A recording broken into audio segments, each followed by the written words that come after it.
Life is Art, back at you guys again, and today we'll be doing T'Challa on the Black Panther, half and half with actual mask and actual actor Chadwick's actual face. So just a couple things let you guys know.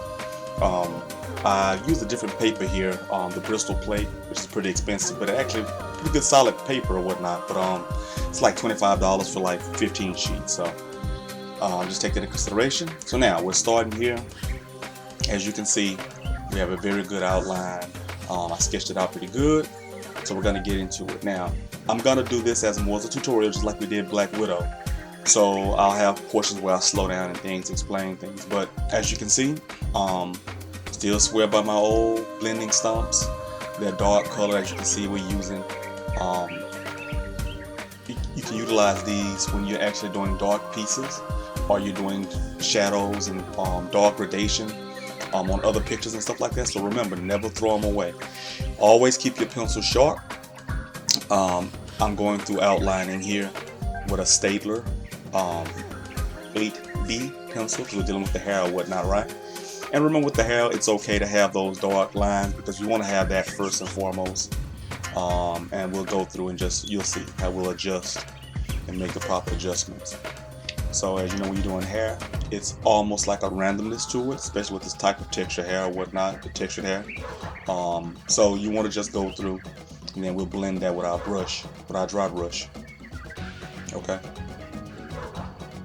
Like I said, not too deep, harsh outlines, but as you can see, this is sped up. Of course, this probably took me about 3.5 hours, a little bit longer than the actual Black Widow, Scarlett Johansson. So this one took me a little bit longer, but as you can see, it's going to be a lot more contrast, a lot more detail in this one as well.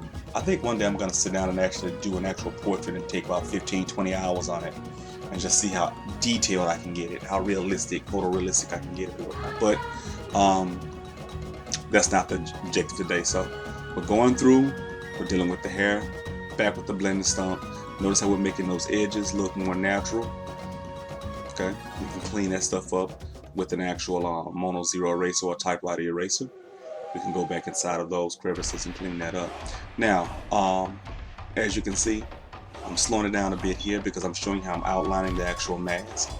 And by outlining the actual mask, we're going to start with the gradation of a 2B pencil. So we're doing skin tone here, okay? Just look at the amount of the nice even strokes, but notice how not heavy. Okay. The one thing about art is that it requires patience. I think sometimes when we start to realize and really know how to use techniques, yes, we can speed up with things like that when we understand the techniques we're using, but you want to take your time initially, because you can have skin tone, and skin tone is wrong, then the whole picture doesn't look wrong. So I'm coming back with another smaller dry brush, and if you notice, all my dry brushes pretty much have those. They have some give to the brushes. There is one I will use that I kind of cut and made it kind of stiff or whatnot, but I don't think I use that in this piece anyway, but I'll show you that in some other pieces. My next project I started on today and actually finished today, so I'll show you. I know I used it in that piece, but as you can see here, we're just going with the dry brush, cleaning everything up. But it's very, very important you get an accurate outline, get an accurate sketch. If you don't get that accurate sketch, then it doesn't even really matter. It won't look like the subject, things like that at all, okay? But one thing I did want to touch on was, remember how we were talking about when you're starting off and you look at it and you're saying to yourself, man, it doesn't look right, etc., etc., etc. The more you draw, the more comfortable you get, the more you just start trusting the process and the techniques. And so don't get discouraged, anything like that. If you're following along or whatnot, I'm sorry I couldn't really do this piece at a normal speed, because I don't really think a lot of people would really watch a 3+ hour video tutorial. I mean, maybe if you guys let me know in the comment section, just let me know in the comment section. And also, again, let me know what you guys want to see, what you want to see next. But I will be doing a supply video coming up shortly, some things I got in the work. And also for next month, I will be dropping that question what you guys want to see in the comment section. First person to respond, whatever you request, I'll draw. I'll pay for the shipping. I have it shipped to you. Okay. So just look using my dark old blending stump. And like I said, I got hundreds of these things, maybe even thousands of them, in all honesty. Because, you know, again, I did create a website. I'm just waiting on a few more products and stuff to come in, stuff that I'm sampling and making sure it's actually quality, stuff that I actually will use in the videos. I'm getting some more of that stuff as well, so I can really kind of speak to what you guys will be purchasing, as opposed to just trying to sell you something or whatnot. Because I know a lot of times when I would look at certain people on YouTube, they don't share what products they use. They don't, you know, because you want to get as close as possible to what you're seeing, and if the paper isn't the same, you're wondering why things don't look the same, why the artwork doesn't turn out the same. So this is going to be a journey. Like I said, you guys embark with me on this journey, and we're going to be actually going into a lot of that stuff, so that if people really just wanted to, they could look at these videos, look at the products and stuff that we're using, the tips and tricks and the techniques, and we can go through and actually, you know, you can start mimicking it. If you choose to use this style. But art is, you know, it's all subjective. I mean, you don't have to embrace the style of art I use. You don't have to focus on any of that. Maybe that's something you can learn, maybe that's something you can't. You know, but again, that's the whole beauty of art, you know. It's just us sharing in this community. And I would really want to share more techniques and learn things from other people as well. So that's the whole point of it. Life is art. That's why my channel is called Life is Art. Because I believe as a people, as a species, that's exactly what we have to do. We have to help one another, share with one another, right? And that's exactly what art is. Art is about, you know, everybody. No one has all of the techniques and all the training and all the things, you know, that would want to aspire to make a great artist. You know, we pick up things around the way, learn things by practicing sketching and things like that in your sketchbooks.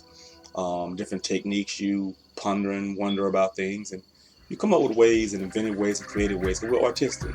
So being artistic people, you know, we really will come up with ways and things like that to do things. So as you can see here, no harsh outlines or whatnot, with the exception of the eyelid with the eyebrow. But as you can see here, we're getting some nice gradation, getting our actual dry brush coming in, cleaning that up or whatnot. And as you can see, of course, this is at pretty fast speed. So just imagine if it's at normal speed, I'd be taking my time with this section. The eyes really are the window to the soul. If the eyes don't look right, then the whole portrait can be thrown off, okay? So we're gonna take some time, of course, with everything, but definitely those eyes. You have to get those eyes, the shadows, lights and shadows, the contrast and everything just right to make it seem more believable or whatnot, okay?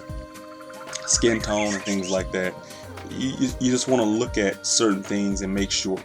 So as you can see from the mask portion here, we got some gradation going on right there on the corner of the mask where it's torn. As you can see, it's a little darker there. Why? Because you would have an actual shadow from the mask hiding the light from that portion of the face, right? It wouldn't cover that much, but just a little bit out, dark, and then some slight gradation on it, okay? As you see here, we got a nice clean blending stump and going through. You don't want to use that, and I'll take that back. You actually can use the actual dark blending stumps if you have them, but it's all about pressure, okay? If you want to get some real dark graphite on that paper, then like as I'm doing right there with that one, then of course you want to use, you know, a more harder touch, I guess you could say. But if you want to deal with light skin tone and things like that, you might want to use a fresh, clean blending tortilla until you get your pressure down. Okay, so as can be seen here, I'm going through blending, using blending stump, using the dry brush, and as you see that dark portion of that nose at the bottom of the nose, it's pretty dark. So as you can see, I'm using my dark blending stump or whatnot. Okay, but you could always do that with layers and take your time and things like that or whatever. Okay. So we're just trying to get through and get the skin tone, make sure everything's right, everything's blending right, everything is looking even, looking pretty good, okay? So far, it's coming along pretty good so far. We still have a lot of detail and work to go into it with it, but it's actually coming along pretty good. So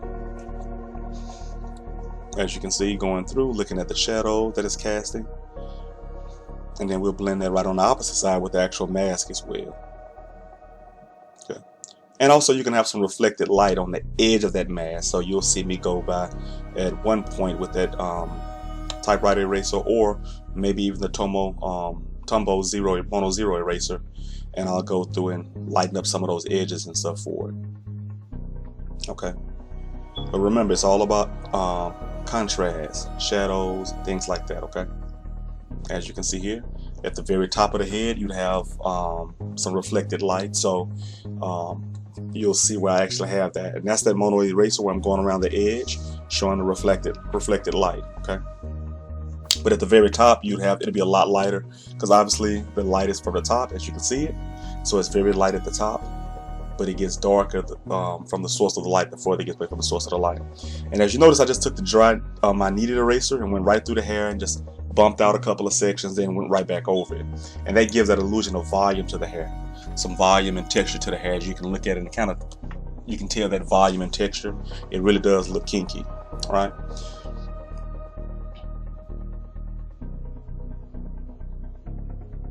Alright, so down here we're gonna work on that beard a little bit.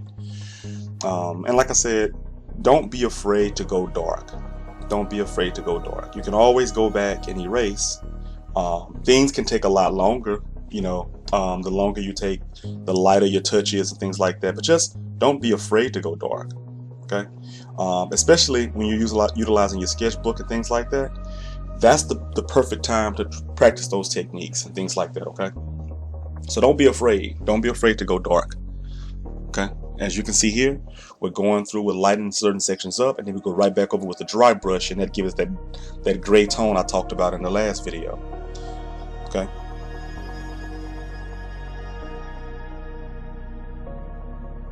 All right. So quick time skip. We're gonna go through and start working on a portion of this mask now, and don't be confused, because a lot of times I do this all the time. I don't finish like a side of something, or I may seem awkward, where some people might say, well, you start with the eyes first. Well, I did start with the eyes, but actually I started with the hair. But it doesn't really matter, just as long as you can keep your artwork clean and neat or whatnot. Because sometimes you just get in the actual flow of it, and you just want to attack certain pieces. You want to, you know. And you'll also notice sometimes you may get up from a piece from drawing, even though you know the techniques and understand the techniques, and you'll come back and your touch is off a little bit. So, you know, a lot of times I'll try my best to do as much of the work as possible in one sitting, because sometimes it just takes me a little bit longer to get back in that flow, what we call flow or groove, that state where everything just works. You know, the strokes of the pencil, everything is just perfect. And you know, with myself personally, I don't know if everybody else is like that, but I have to build myself back up to that. So when I'm doing that, sometimes it'll be like a little off, and then I'll, you know, like 4 or 5 minutes into the artwork, my strokes and stuff get back right, you know. So right here, we're going to start looking at some blending, some reflected light and things like that. As you can see, little slight reflected light on the side of the mask right there. Okay. And this center portion right here as well, that's going to be some reflected light in the dead center. So you're going to have dark, light, and so as you can notice, I just went right through it and put the actual light color in the center. And now we're going to start on each edge and meet towards the center. And that'll give us that light gray look in the center. It looks like an actual texture. And you'll see it here. It's getting ready to come up or whatnot. So as you can see, it looks a little gray, but it's very dark on the edges. As you can see, I'm closing in on it. Okay. So as you can see, it gives that reflected light, which makes it look like it's an actual piece of material instead of just straight jet black. You know, I could just went through and just colored that black and made it all solid black, but it doesn't have that realistic look to it that we're kind of looking for with this piece. And we're gonna do the same thing here. As you can see, that highlight, well, not an actual highlight, but it's darkened. I actually have that in there. So we got a base layer inside of it, and then we're gonna go back from the tops and the edges and just come right back in. Okay, as you can see there. So we're making it a little bit more darker, and that gives it that sheen, that texture. It kind of reminds me of Batman's mask. That wouldn't be a bad video to do next, I guess. Batman or Venom or something like that, because that's what working on this mask actually reminded me of. So, and I know this video is a little bit longer than the actual last one, but in all honesty, I didn't want to take too much of the video out. I didn't want to clip too much of the video, and it's still sped up or whatnot. So I want you guys to kind of understand why as I'm talking through some of these things, so that you're not confused, you know, or whatnot. But again, if you guys have any questions, anything like that, just hit me up in the comment section.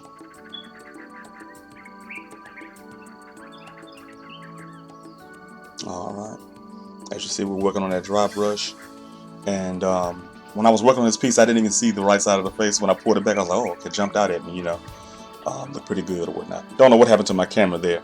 So, and sometimes you'll see the table shaking a bit, but I'm just gonna have to find another solution for my actual camera or whatnot attachment. The arm is connected to the table, and sometimes when I put pressure on it with my arms and stuff like that, it'll shake a little bit. But so just bear with me. We'll get all that fixed and taken care of, okay? Alright, so at this bottom portion here now, we're starting to work on that collar. And we're trying to put those indentations in.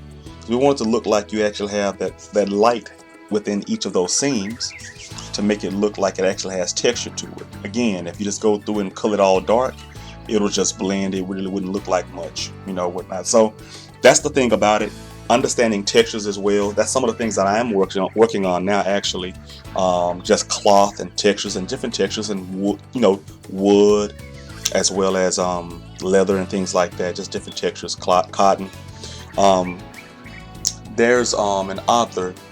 I think the title of the book is called "Drawing Realistic Textures in Pencil," and I think his name is Hilberry, J.D. Hilberry, or whatnot. So I saw some good ideas. I bought a book from him about him, you know, one of his books or whatnot, and it has some good ideas on drawing different textures like woods and metals and things like that, different cloth materials. So I can't wait to get into that or whatnot.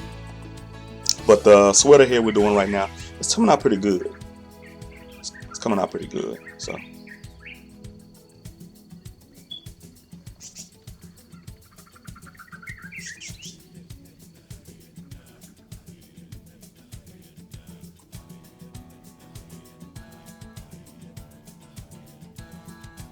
Alright, so here we're starting to do a little work on the actual, which would be his right side, but our left looking straight on. We're looking at the actual costume. So of course, the sweater is going to be a lot easier than the actual costume or whatnot. But you know, that's what we're working on now. A little bit more detail with the actual costume. We're going to shade that bottom portion in right there. There we go, right there. Come back with a dry brush. And notice what I did. It's called cross hatching, where I went one direction, then went the opposite direction. What that does, that allows you to get more graphite on the actual paper. Okay, so it allows you to get more graphite on the actual paper, on pretty much almost any medium for the most part. When you're dealing with pencil or graphite or charcoal, to get more on the table, to cover more area thoroughly, because all paper has what we call tooth. The tooth is the indentation in the paper that when you draw on it or whatnot, or you shade on it, you see the white, so it doesn't get down in there. So you have to sometimes use different techniques like the cross hatch, like I just showed you, to get more graphite on the actual paper, because you don't want to just hard color press and then get that, you know, that very primitive looking. I won't say primitive, is not the right word, but I guess that rough looking color, like a child colored or whatnot. And as you can see here, right underneath that eye, we got that highlight, and that gives it more texture, just like the one on the top. It gives a little bit more texture. So we're just working on the actual costume now. But remember, it's all just techniques.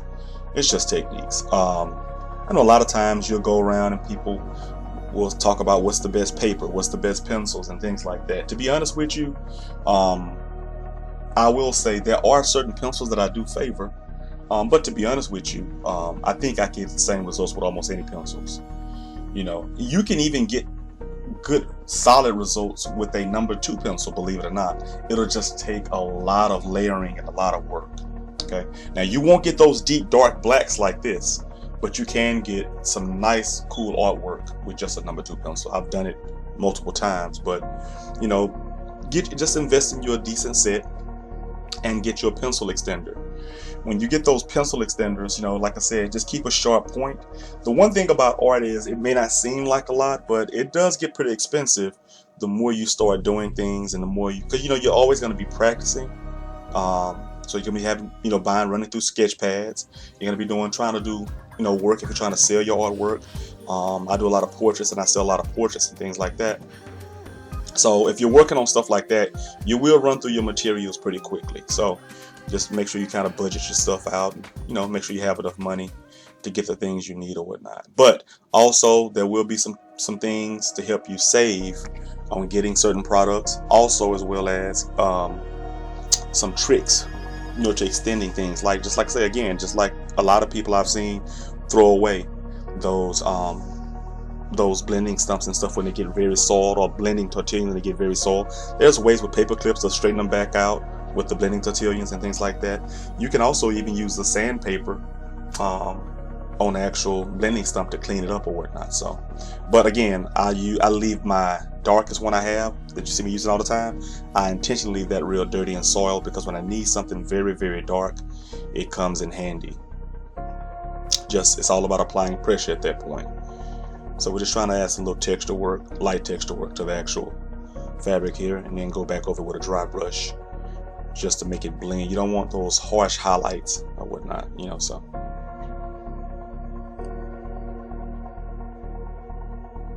but it's coming along pretty good right now so far.